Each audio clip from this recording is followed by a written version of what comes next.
जय माता दी दोस्तों। आज हम चकवा चकवी पक्षी की कही एक कहानी सुनेंगे। इस कहानी को सुनने से घर में कलह कलेश उत्पन्न नहीं होता है। माता लक्ष्मी सदैव उस घर में निवास करती हैं जिस घर में प्रेम व शांति बनी रहती है। वहाँ समस्त वैभव सुख संपत्ति रहती है। ये कहानी हमारे जीवन में यह प्रेरणा देती है कि कलह कलेश से सदैव बचना चाहिए। तो कहानी शुरू करते हैं। एक बार एक वन में चकवा चकवी का एक जोड़ा रहा करता था। चकवी ने एक दिन चकवे से कहा, क्या कोई इंसान हमारी भाषा समझ सकता है? चकवे ने कहा कि बिल्कुल, तुम्हें एक सच्ची कहानी सुनाता हूँ। प्राचीन समय की बात है। कुछ बच्चे एक नागराज को मार रहे थे। एक राजा ने उसकी रक्षा की।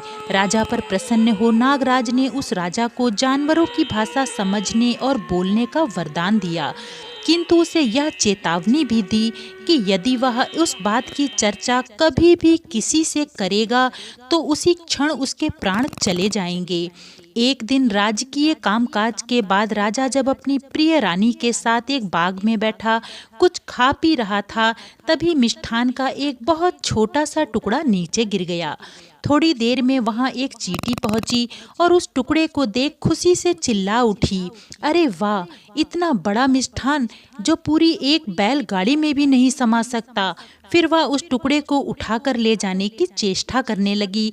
चींटी की बात सुन राजा को बहुत जोर से हंसी आ गई और वह हंस उठा। राजा की रहस्यमयी मुस्कान को देख रानी ने समझा कि आज उसके श्रृंगार में शायद कोई त्रुटि रह गई थी। अतः उसने राजा से उसकी मुस्कान का कारण जानने को कहा। राजा ने उसकी बात टाल दी। उस रात राजा जब अपने शयन कक्ष में पहुंचा तो रानी ने फिर उसकी रहस्यमयी मुस्कान का कारण जानने के लिए तरह तरह का नाटक किया। अंततः राजा को हार माननी पड़ी और उसने रानी से कहा कि यदि वह कारण बता देगा तो उसी क्षण उसकी मृत्यु हो जाएगी।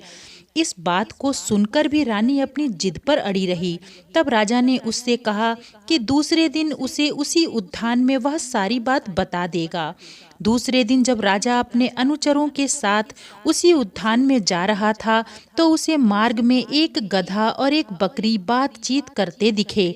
पास पहुंचने पर राजा ने सुना कि वह बकरी गधे से कह रही थी, गधे, तुम तो मूर्ख हो, किंतु आज मैंने जाना कि यह राजा तो तुमसे भी बड़ा मूर्ख है। राजा को बकरी की बात से बहुत आश्चर्य हुआ।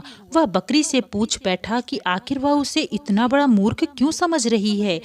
बकरी ने राजा से कहा, हे राजन, आज तुम प्रसन्नता पूर्वक अपनी रानी को सिर्फ खुश करने के लिए अपने जीवन का बलिदान कर रहे हो, किंतु जब वह रानी तुम्हारी मृत्यु के बाद तुम्हारी समस्त संपत्ति की अधिकारिणी हो किसी दूसरे व्यक्ति के साथ जीवन का आनंद उठाएगी तो क्या तब भी तुम प्रसन्न रह सकोगे? बकरी की बात सुनकर राजा का विवेक जाग उठा। वह अपने जीवन का मूल्य समझने लगा।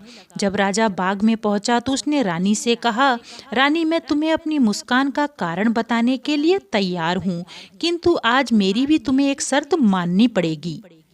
तुम्हें 100 कोड़े खाने पड़ेंगे, क्योंकि भेद बताने पर मेरे तो प्राण तत्काल निकलेंगे।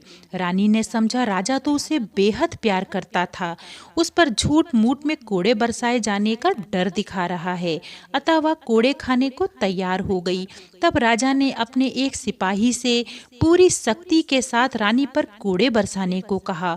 सिपाही ने जब रानी पर पूरी शक्ति से कोड़े बरसाए तो जैसे ही कोड़े वाले ने रानी को एक कोड़ा मारा, वह चीख उठी, आह, बहुत दर्द हो रहा है, मुझे कोड़े से नहीं मारो, मुझे राजा के मुस्कान का रहस्य भी नहीं जानना है।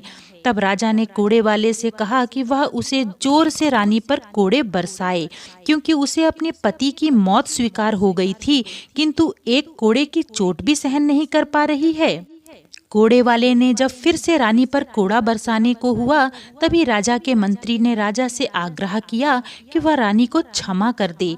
राजा ने रानी को क्षमा तो कर दिया, किंतु वह मान सम्मान और प्यार फिर कभी भी प्रदान नहीं कर सका।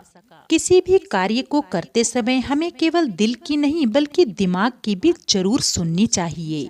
फिर मिलेंगे, अपना ख्याल रखिएगा और चैनल को सब्सक्राइब जरूर कर लीजिएगा। नमस्कार।